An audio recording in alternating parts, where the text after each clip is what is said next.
വചനം തിരുവചനം.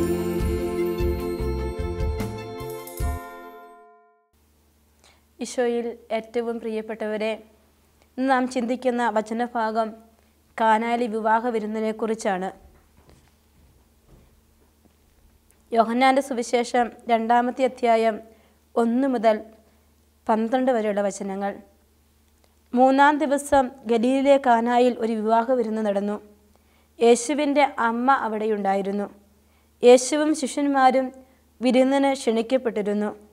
അവിടെ വീഞ്ഞ് തീർന്നു പോയപ്പോൾ യേശുവിൻ്റെ അമ്മ അവനോട് പറഞ്ഞു, അവർക്ക് വീഞ്ഞില്ല. യേശു അവളോട് പറഞ്ഞു, സ്ത്രീയെ, എനിക്കും നിനക്കും എന്ത്? എൻ്റെ സമയം ഇനിയും ആയിട്ടില്ല. അവൻ്റെ അമ്മ പരിചാരകരോട് പറഞ്ഞു, അവൻ നിങ്ങളോട് പറയുന്നത് ചെയ്യുവിൻ. യഹൂദരുടെ ശുദ്ധീകരണ കർമ്മത്തിനുള്ള വെള്ളം നിറയ്ക്കുന്ന 6 കൽഭരണികൾ അവിടെ ഉണ്ടായിരുന്നു. ഓരോന്നിലും 2-3 അളവ് കൊള്ളുമായിരുന്നു. ഭരണികളിൽ വെള്ളം നിറയ്ക്കുവനെന്ന് യേശു അവരോട് കൽപ്പിച്ചു. അവർ അവയെല്ലാം വക്കോളം നിറച്ചു. ഇനി പകർന്ന കലവറക്കാരൻ്റെ അടുത്ത് കൊണ്ടുചെല്ലുവനെന്ന് അവൻ പറഞ്ഞു. അവർ അപ്രകാരം ചെയ്തു. കലവറക്കാരൻ വീഞ്ഞായി മാറി ആ വെള്ളം രുചിച്ചു നോക്കി. അതെവിടെ നിന്നാണെന്ന് അവൻ അറിഞ്ഞില്ല. എന്നാൽ വെള്ളം കോരിയ പരിചാരകർ അറിഞ്ഞിരുന്നു. അവൻ മണവാളനെ വിളിച്ചു പറഞ്ഞു, എല്ലാവരും മേൽത്തരം വീഞ്ഞ് ആദ്യം വിളമ്പുന്നു. അതിഥികൾക്ക് ലഹരി പിടിച്ചു കഴിയുമ്പോൾ താഴ്ന്ന തരവും. എന്നാൽ നീ നല്ല വീഞ്ഞ് ഇതുവരെയും സൂക്ഷിച്ചു വെച്ചുവല്ലോ. യേശു തൻ്റെ മഹത്വം വെളിപ്പെടുത്തുന്നതിന് പ്രവർത്തിച്ച അടയാളങ്ങളുടെ ആരംഭമാണ് ഗലീലിലെ കാനായിൽ ചെയ്ത ഈ അത്ഭുതം. അവൻ്റെ ശിഷ്യന്മാർ അവനിൽ വിശ്വസിച്ചു. പ്രിയപ്പെട്ടവരെ, യോഹന്നാൻ്റെ സുവിശേഷം അടയാളങ്ങളുടെ പുസ്തകമാണെന്നാണ് സഭ നമ്മളെ പഠിപ്പിക്കുക. അടയാളങ്ങളുടെ പുസ്തകത്തിൻ്റെ ആരംഭത്തിൽ സമാന്തര സുവിശേഷങ്ങളിൽ നിന്ന് വ്യത്യസ്തമായ ഒരു ഭാഗമാണ് നമ്മളിവിടെ കാണുന്നത്, കാനായിലെ കല്യാണ വിരുന്ന്. മറ്റ് ഒരു സുവിശേഷങ്ങളിലും ഈ വചനഭാഗം നമുക്ക് കണ്ടെത്താനായിട്ട് സാധിക്കുകയില്ല. യോഹന്നാൻ്റെ സുവിശേഷം 7 അടയാളങ്ങളാണ് മുഴുവനായിട്ട് ഈ സുവിശേഷത്തിൽ നമുക്ക് കാണാനായിട്ട് പറ്റുക. ഈ 7 അടയാളങ്ങളിൽ 1-ാമത്തെ അത്ഭുതമാണ് കാനായിലെ കല്യാണ വിരുന്ന്. എല്ലാ അടയാളങ്ങളും ഈശോയുടെ മഹത്വീകരണത്തെ ലക്ഷ്യം വെച്ചിട്ട് മാത്രം ഉള്ളതാണെന്ന് നമുക്കറിയാം. യോഹന്നാൻ്റെ സുവിശേഷം 2:11 വചനം ഇങ്ങനെ എഴുതിയിട്ടുണ്ട്, വ്യക്തമായിട്ട് പറഞ്ഞിട്ടുണ്ട്. അടയാളങ്ങൾ എന്തിനാണ് സുവിശേഷത്തിൽ യോഹന്നാൻ ചേർത്ത് വെച്ചിരിക്കുന്നത് വ്യക്തമായിട്ട് പറയുകയാണ്. യേശു തൻ്റെ മഹത്വം വെളിപ്പെടുത്തുന്നതിന് പ്രവർത്തിച്ച അടയാളങ്ങളുടെ ആരംഭമാണ് ഗലീലിലെ കാനായിൽ ചെയ്ത ഈ അത്ഭുതം. അവൻ്റെ ശിഷ്യന്മാർ അവനിൽ വിശ്വസിച്ചുവെന്ന്. ഈശോ ഓരോ അടയാളങ്ങളും ചെയ്യുമ്പോൾ ഈശോയ്ക്കൊരു പ്രത്യേകതയുണ്ട്. ഒന്ന്, അവിടുത്തെ മഹത്വം വെളിപ്പെടുത്തണം. 2-ാമത്തെ കാര്യം, ഈശോയിൽ ശിഷ്യരും ഞാനും നിങ്ങളുമൊക്കെ വിശ്വസിക്കണം. കർത്താവിൻ്റെ അത്ഭുതങ്ങൾ അന്നതുപോലെ ഇന്നും നാം ജീവിക്കുന്ന കാലഘട്ടത്തിൽ അനുദിന ജീവിത യാഥാർത്ഥ്യങ്ങൾ നമുക്ക് കാണാനായിട്ട് പറ്റും. നമ്മുടെ വിശ്വാസത്തിൻ്റെ തോത് ഒന്ന് വളർന്നോ എന്ന് ചിന്തിക്കാൻ ഈ അവസരം ഉപയോഗിക്കണമെന്ന് ഈശോ നമ്മളെ ഓർമ്മിപ്പിക്കുകയാണ്. ശിഷ്യന്മാർ യേശുവിൽ വിശ്വസിച്ചതായി വചനം രേഖപ്പെടുത്തിയിട്ടുണ്ട്. കുരിശിൽ വെളിപ്പെടുന്ന ക്രിസ്തുവിൻ്റെ മഹത്വീകരണം മനസ്സിലാക്കാൻ സഹായകമായിരുന്നു ഈ അടയാളം എന്ന് നമുക്കറിയാം. വിശ്വാസത്തിലേക്ക് നയിക്കാത്ത അടയാളങ്ങൾ സത്യത്തിന് സാക്ഷ്യം നൽകുന്നില്ല എന്ന് നമുക്കറിയാം. ഒത്തിരി അത്ഭുതങ്ങളും അടയാളങ്ങളൊക്കെ നമ്മൾ കാണുമ്പോൾ ഒരടയാളമെങ്കിലും ഇന്ന് ഈ ലോകത്തിൽ സംഭവിക്കുമ്പോൾ, കർത്താവിൻ്റെ വലിയ ശക്തി കൊണ്ട് ഒരടയാളം ഈ ലോകത്തിൽ സംഭവിക്കുമ്പോൾ അത് ഒരു വിശ്വാസത്തിലേക്കോ ഒരു സത്യത്തിലേക്കോ സ്നേഹസാക്ഷ്യത്തിലേക്കോ നമ്മളെ ആനയിക്കുന്നില്ല എങ്കിൽ നമ്മുടെ ജീവിതത്തിൽ അടയാളങ്ങളും അത്ഭുതങ്ങളും ഉണ്ടായതുകൊണ്ട് ഒരു പ്രയോജനവുമില്ല. അടയാളം എന്ന് പറയുമ്പോൾ മറ്റു സ്ഥലത്തേക്കുള്ള ഒരു കൈച്ചൂണ്ടിയാണ്, ഒരു ചൂണ്ടുപലകയാണ്. ഇതല്ല, ഇതിനപ്പുറത്തേക്ക് ഒന്നുണ്ട്. ഒരു അത്ഭുതം സംഭവിക്കുമ്പോൾ ഇവിടെ കാനായിലെ കല്യാണ വിരുന്നിൽ ഒരു കൈച്ചൂണ്ടിയായി ഈ കല്യാണ വിരുന്നിൽ അത്ഭുതം നിൽക്കുമ്പോൾ ഒരു പ്രധാനപ്പെട്ട കാര്യം പഠിപ്പിക്കുന്നുണ്ട്. ഈ അത്ഭുതം ചെയ്തവൻ ചെറിയവനല്ല, അവൻ ദൈവപുത്രനാണ്, മഹത്വം വെളിപ്പെടുത്തുന്നവനാണ് എന്ന് നമ്മളെ പഠിപ്പിക്കുകയാണ്. ഒരു കൈച്ചൂണ്ടിയായി ഈ 1-ാമത്തെ അത്ഭുതം ഇവിടെ നിൽക്കുകയാണ്. മറ്റൊരു കാര്യം ഈ അത്ഭുതം നമ്മളെ പഠിപ്പിക്കുക, ഈശോയ്ക്ക് അസാധ്യങ്ങളുടെ മേലുള്ള വലിയ ഒരു അധികാരത്തെക്കുറിച്ചാണ്. ഈശോയ്ക്ക് അസാധ്യങ്ങളുടെ മേൽ വലിയ ഒരു അധികാരമുണ്ട്. ഒപ്പം ഈശോ ഈ അത്ഭുതം വഴി വിശ്വാസത്തിലേക്ക് അനേകരെ നയിക്കുന്നുണ്ട്. ഒപ്പം മറ്റൊരു കാര്യം, 3-ാമത്തെ കാര്യം നാം കാണുക പരിശുദ്ധ അമ്മയുടെ മധ്യസ്ഥത്തെക്കുറിച്ചാണ്. ഇവിടെ വെള്ളം വീഞ്ഞാക്കുന്നു എന്നാണ് പറയുക. സുവിശേഷം മുഴുവൻ നാം പരിശോധിക്കുമ്പോൾ ഈ കല്യാണ വിരുന്ന്, കാനായിൽ ഒരുപാട് കല്യാണങ്ങൾ നടന്നിട്ടുണ്ടാകുമെന്ന് നമുക്കറിയാം. പിന്നെ എന്തുകൊണ്ട് സുവിശേഷത്തിൽ ഈ കല്യാണ വിരുന്നിന് മാത്രം സ്ഥാനം കിട്ടിയെന്ന് ചിന്തിച്ചാൽ ആ കല്യാണ വിരുന്നിന് ആ വീട്ടിലൊരു കുറവുണ്ടായിട്ടുണ്ട്. അവിടെ വേണ്ടത്ര വീഞ്ഞ് ഇല്ലാതെ പോയതുകൊണ്ട് ഒരു നാണക്കേട്, ഒരു ക്രമക്കേട്, വേണ്ടത്ര ഒരുക്കി വെക്കാൻ പറ്റില്ല, ക്രമമുണ്ടായില്ല, ഒരു ഓർഡറില്ലാത്ത ഒരവസ്ഥ ഉണ്ടായതുകൊണ്ട് മാത്രമാണ് ആ കല്യാണം ഈ കാനായിലെ ഈ കല്യാണത്തിന് മാത്രം സുവിശേഷ സ്ഥാനം പിടിക്കാൻ പറ്റിയത്. പ്രിയപ്പെട്ടവരെ, അങ്ങനെ ഞാനും നിങ്ങളുമൊക്കെ ചിന്തിക്കുകയാണെങ്കിൽ എൻ്റെ ജീവിതത്തിലൊരു ക്രമക്കേടുണ്ടാകുമ്പോൾ, എൻ്റെ ജീവിതത്തിലൊരു കുറവുണ്ടാകുമ്പോൾ, എൻ്റെ കുടുംബത്തിലൊരു പോരായ്മ ഉണ്ടാകുമ്പോൾ അത് കർത്താവിന് വന്ന് പ്രവർത്തിക്കാൻ ഒരവസരമാണെന്ന് ഞാനും നിങ്ങളും ചിന്തിച്ചാൽ ജീവിതത്തിൻ്റെ സങ്കടങ്ങളിൽ ഒത്തിരി ആശ്വാസമുണ്ടാകും. എൻ്റെ ജീവിതത്തിൽ ഈ ഒരു വീട്, കാനായിലെ വീട്ടിലൊരു വലിയ ക്രമക്കേട് നടന്നതുകൊണ്ട് അവിടേക്ക് ഈശോ വന്നിട്ടുണ്ട്, അവിടേക്ക് ഈശോ ക്ഷണിക്കപ്പെട്ടിട്ടുണ്ട്. ഈശോയ്ക്ക് പ്രവർത്തിക്കാൻ ഒരു അവസരമുണ്ടായി.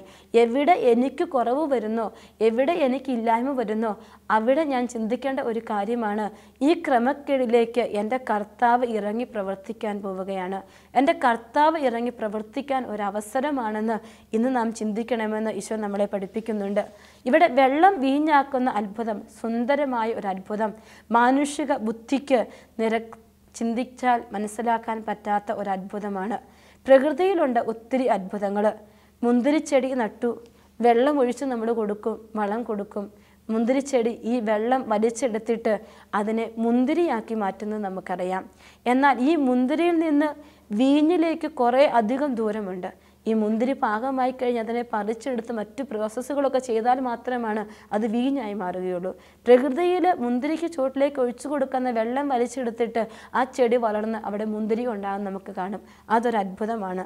കാനായിൽ വക്കോളം നിറഞ്ഞ ഭരണികളെക്കുറിച്ചൊക്കെ ജലം മുന്തിരിച്ചെടിയായി ക്രിസ്തുവിലൂടെ വീഞ്ഞായി പരിണമിക്കുന്നത് നമുക്ക് കാണാനായിട്ട് പറ്റും. വക്കോളം നിറഞ്ഞു നിൽക്കുന്ന ഭരണികളെയാണ് നമ്മൾ കാനായിൽ കാണുക. വീഞ്ഞ് എന്ന് പറയുമ്പോൾ അത് മുന്തിരിച്ചെടിയുടെ ചോരയായിട്ട് നമുക്ക് മനസ്സിലാക്കാം, മുന്തിരിച്ചെടിയുടെ രക്തമായിട്ട് നമുക്ക് മനസ്സിലാക്കാനായിട്ട് പറ്റും. ഹീബ്രു പദത്തിൽ വീഞ്ഞിനെക്കുറിച്ച് 3 കാര്യങ്ങൾ പറയുന്നുണ്ട്. 3 പേരാണ് വീഞ്ഞിന് കൊടുക്കുക. വൈൻ, നമ്മളൊക്കെ പറയുന്ന കാര്യം സാധാരണ വൈൻ, സാധാരണക്കാരൻ്റെ വീട്ടിലുള്ള സാധാരണ വൈൻ. രണ്ടാമത്തെ പേര് പെയിർ എന്നാണ് ഹീബ്രു പദത്തിൽ പറയും. അതിന് ഇച്ചിരി പ്രത്യേകതയുണ്ട്. അത് സാധാരണ വീഞ്ഞല്ല, ലഹരിയുള്ള വീഞ്ഞിന് ഉപയോഗിക്കുന്ന പദമാണ് പെയിർ എന്ന് പറയും. മൂന്നാമത്തെ ഹീബ്രു പദം എന്ന് പറയുക പെറൂഷ് എന്നാണ്, പുതുവീഞ്ഞ് എന്നാണ് ഇതിനർത്ഥം. അപ്പോൾ ഈശോ ഉയർന്ന ലഹരിയുള്ള ഗുണമേന്മയുള്ള വീഞ്ഞാണ് ഇവിടെ ഉണ്ടാക്കിയതെന്ന് നമുക്ക് മനസ്സിലാക്കാനായിട്ട് പറ്റും. കാരണം വചനത്തിൽ ഇങ്ങനെ പറയുന്നുണ്ട്, 2:10 പറയും, അവൻ മണവാളനെ വിളിച്ചു പറഞ്ഞു, എല്ലാവരും മേൽത്തരം വീഞ്ഞ് ആദ്യം വിളമ്പുന്നു, അതിഥികൾക്ക് ലഹരി പിടിച്ചു കഴിയുമ്പോൾ താഴ്ന്നു തരും, എന്നാൽ നീ നല്ല വീഞ്ഞ് ഇതുവരെ സൂക്ഷിച്ചു വെച്ചുവല്ലോ എന്ന്. അപ്പോൾ ഈശോ ഉണ്ടാക്കിയ വീഞ്ഞ് എന്ന് പറയുന്നത് പുതുവീഞ്ഞ്, ലഹരിയുള്ള ഒരു വീഞ്ഞ്, അതിശ്രേഷ്ഠമായ ഒരു വീഞ്ഞാണ് ഈശോ ഇവിടെ ഉണ്ടാക്കിയിരിക്കുക.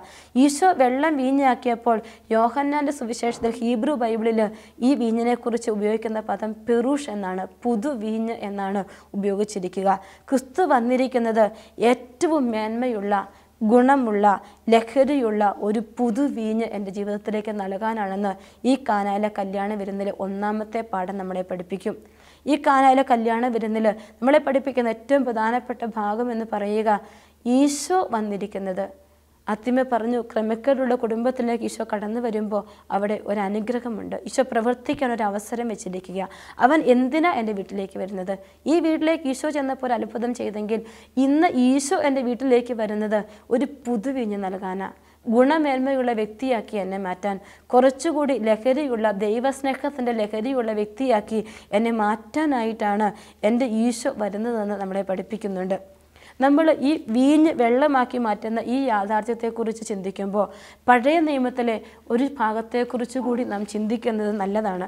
പഴയ നിയമത്തിൽ പുറപ്പാടിൻ്റെ പുസ്തകം 17ാമത്തെ അധ്യായത്തിൽ നമ്മൾ കാണും, മോശ ഇസ്രായേൽ മക്കളെയും കൊണ്ട് ഇങ്ങനെ കാനാൻ ദേശത്തേക്ക് യാത്ര ചെയ്യുക.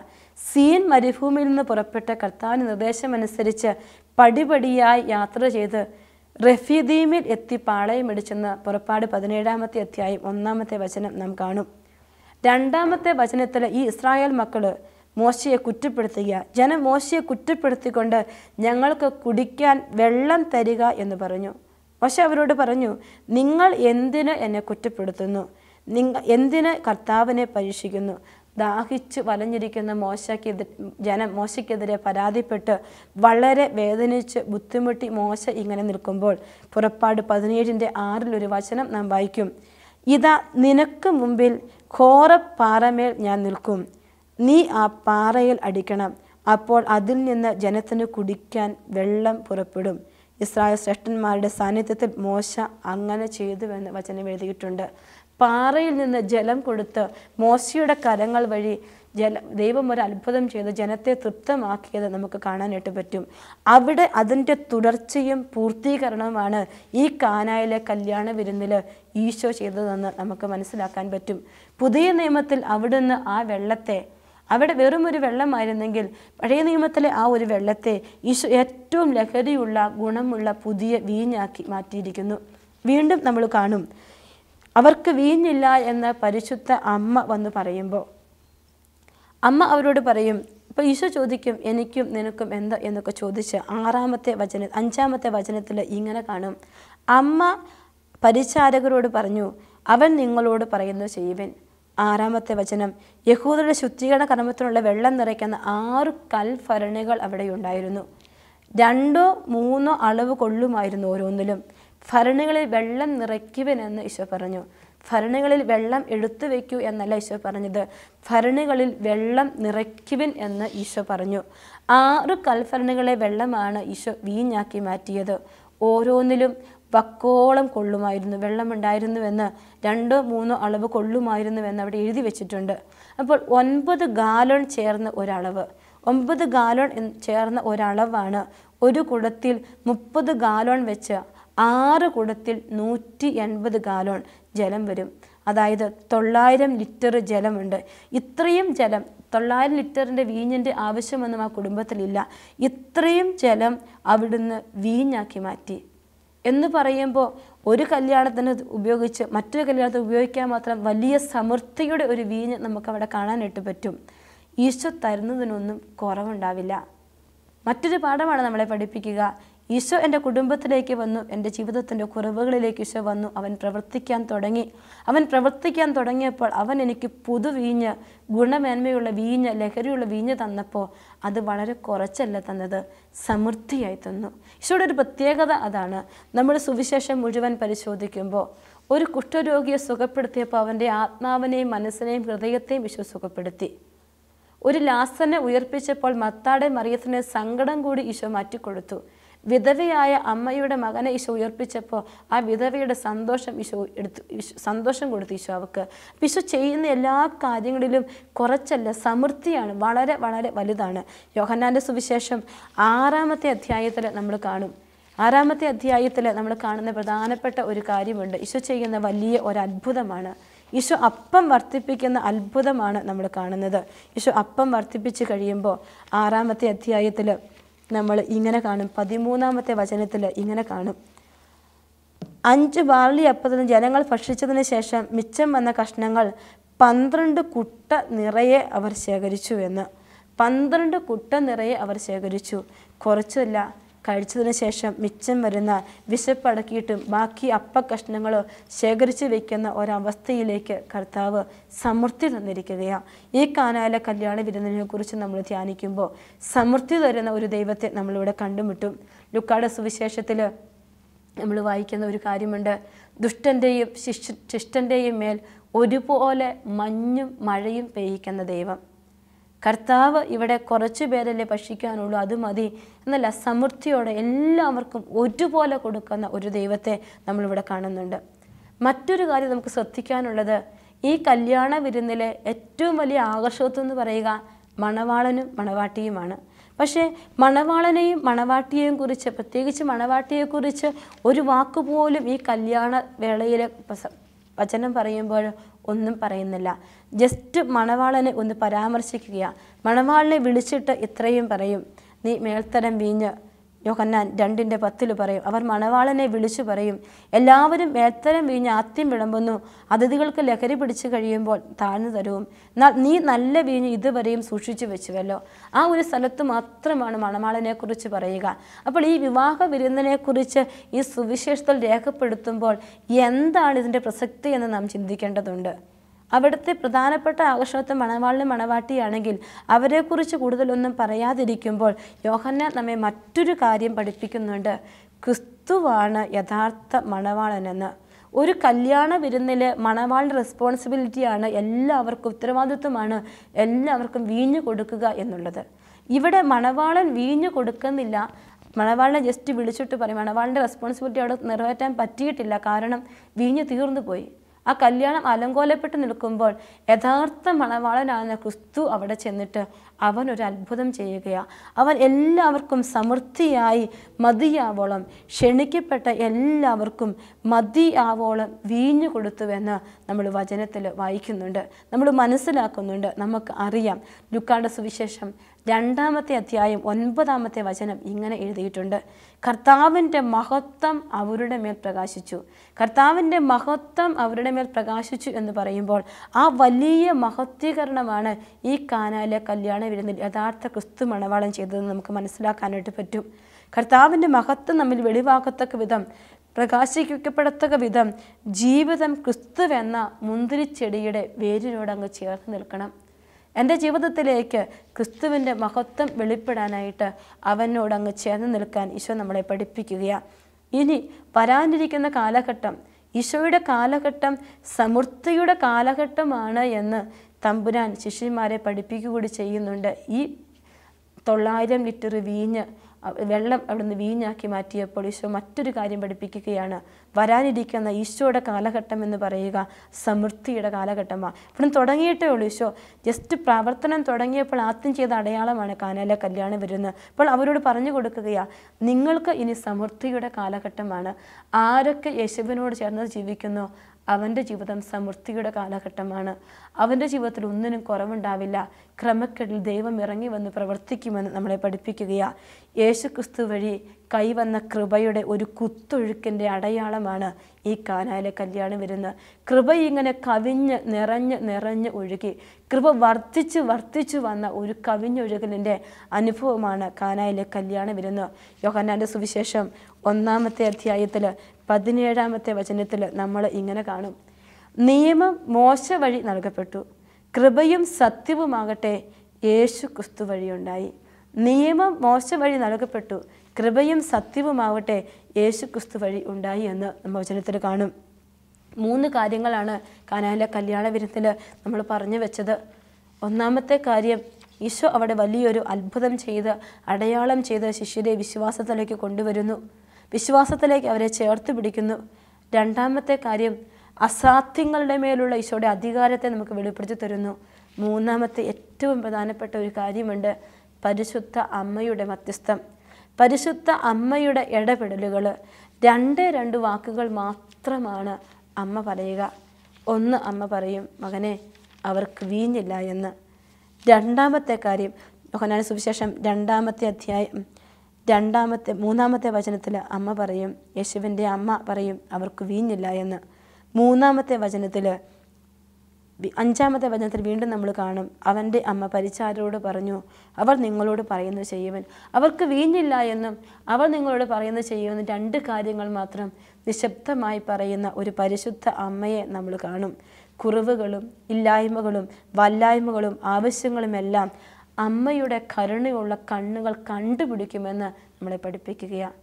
കത്തോലിക്ക സഭയിൽ ജപമാല എന്ന പ്രാർത്ഥന കർത്താവ് നമുക്ക് തന്നിട്ടുണ്ടെങ്കിൽ ഈ ജപമാല പ്രാർത്ഥന ചൊല്ലി നാം പ്രാർത്ഥിക്കുമ്പോൾ ഒരു കാര്യം ഓർക്കണം, എൻ്റെ ജീവിതത്തിൻ്റെ സങ്കടങ്ങളിൽ അമ്മയുടെ കണ്ണുകൾ പതിയപ്പെടും, എൻ്റെ ജീവിതത്തിൻ്റെ വേദനകളിൽ അമ്മയുടെ കണ്ണുകൾ പതിയപ്പെടും, എൻ്റെ ജീവിതത്തിൽ ഒപ്പം പരിശുദ്ധ അമ്മ നിൽക്കുമെന്ന്.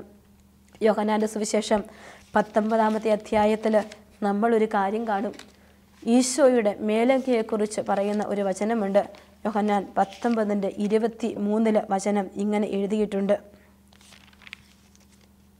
പടയാളികൾ യേശുവിനെ ക്രൂശിച്ചതിന് ശേഷം അവൻ്റെ വസ്ത്രങ്ങൾ 4ആയി ഭാഗിച്ചു, ഓരോ പടയാളിക്കും ഓരോ ഭാഗം, അവൻ്റെ അങ്കിയും അവരെടുത്തു, അതാകട്ടെ തുന്നലില്ലാതെ മുകൾ മുതൽ അടിവരെ നെയ്തുണ്ടാക്കിയതായിരുന്നു. വചനം പ്രത്യേകം എഴുതിയിരിക്കുകയാ, അതാകട്ടെ തുന്നലില്ലാതെ മുകൾ മുതൽ അടിവരെ നെയ്തുണ്ടാക്കിയതായിരുന്നുവെന്ന്. പ്രിയപ്പെട്ടവരെ, ഈശോയുടെ അങ്കിയെക്കുറിച്ച് അവിടെ ഒരു വിശേഷണം ചേർത്ത് വയ്ക്കുമ്പോൾ ഈ അങ്കി ഈശോയ്ക്ക് തയ്ച്ചു കൊടുത്തത്, നെയ്തു കൊടുത്തത് വിള്ളലുകളോ കീറലുകളോ വിടവുകളോ തുന്നലുകളോ ഇല്ലാതെ കൈകൊണ്ട് നെയ്തു കൊടുത്തത് പരിശുദ്ധ അമ്മയാണ്. ഈ പരിശുദ്ധ അമ്മയ്ക്ക് ഈ കാനായിലെ കല്യാണ വിരുന്നിൽ വന്ന് അതിൻ്റെ വിടവ് മാറ്റിക്കൊടുക്കാൻ, പുത്രനിലൂടെ അതിൻ്റെ വിടവ് മാറ്റിക്കൊടുക്കാൻ അമ്മ ഇടയാക്കിയെങ്കിൽ ഇന്ന് എൻ്റെ കുടുംബത്തിൻ്റെ വിള്ളലുകളിലേക്ക്, എൻ്റെ വ്യക്തിജീവിതത്തിൻ്റെ കുറവുകളിലേക്ക് ഈ പരിശുദ്ധ അമ്മയുടെ കണ്ണ് പതിയപ്പെടാൻ നമ്മൾ പ്രാർത്ഥിക്കണം. പരിശുദ്ധ അമ്മയുടെ കണ്ണുകൾ നമ്മുടെ മേൽ പതിയപ്പെടാൻ നമുക്ക് വേണ്ടി പറയുന്ന ഒരു പരിശുദ്ധ അമ്മയെ ഒത്തിരി സ്നേഹത്തോടെ കൂട്ടുപിടിച്ചാൽ അമ്മ നമ്മുടെ ജീവിതത്തിലേക്ക് ഇറങ്ങി വരും. നാം പോലും അറിയാതെ നമ്മുടെ ആവശ്യങ്ങൾ ദൈവസന്നിധിയിൽ അറിയിച്ചിട്ട് നമ്മുടെ ജീവിതത്തിൽ ദൈവിക ഇടപെടലിന് വേണ്ടി വഴിയൊരുക്കുന്നവളാണ് നമ്മുടെ പരിശുദ്ധ അമ്മ. ഇവിടെ ആ വീട്ടുകാർ പോലും അറിഞ്ഞു കാണില്ല വീഞ്ഞ് തീർന്നു പോയതായിട്ട്. എന്നാൽ അമ്മ ഓടിപ്പോയി ഈശോയോട് പറഞ്ഞ് ആ കുടുംബത്തിലേക്ക് ഈശോ പ്രവർത്തിക്കാൻ ഒരു വഴിയൊരുക്കുന്ന പരിശുദ്ധ അമ്മയെ കാണും. അമ്മ പറയും, അവൻ പറയുന്നത് നിങ്ങൾ ചെയ്യുവിനെന്ന്. തൻ്റെ നിർദ്ദേശങ്ങൾ ഒന്നും അല്ല അമ്മ പറയുന്നില്ല. അമ്മ ഒരു നിർദ്ദേശവും പറയുന്നില്ല.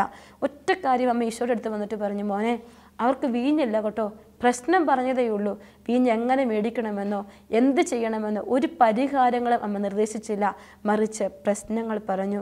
പ്രിയപ്പെട്ടവരെ, ജീവിതത്തിൽ പ്രശ്നങ്ങളുടെ മേൽ ഞാനും നിങ്ങളുമൊക്കെ താന്നു പോകുമ്പോൾ ജപമാല മണികളെ ചങ്കോട് ചേർത്ത് പിടിച്ചിട്ട് അമ്മേ എൻ്റെ പ്രശ്നത്തിലൊന്ന് ഇടപെടണമേ എന്ന് പ്രാർത്ഥിച്ചാൽ അമ്മ ആ പ്രശ്നം നിശ്ചയമായും ഈശോയുടെ പക്കൽ എത്തിക്കും.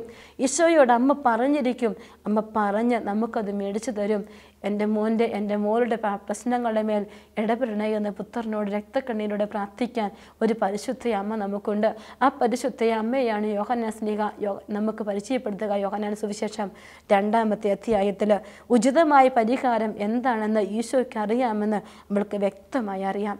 പ്രിയപ്പെട്ടവരെ, എൻ്റെയും നിങ്ങളുടെയും ജീവിതത്തിൽ പ്രാർത്ഥനയോട് ചേർത്ത് വയ്ക്കുമ്പോൾ ഈശോയോട് പരിഹാരം പറഞ്ഞു കൊടുക്കണ്ട. ഈശോയെ ആ ലോൺ പാസ്സായാൽ മാത്രമേ കടം മാറൂ എന്ന് പറഞ്ഞു കൊടുക്കണ്ട.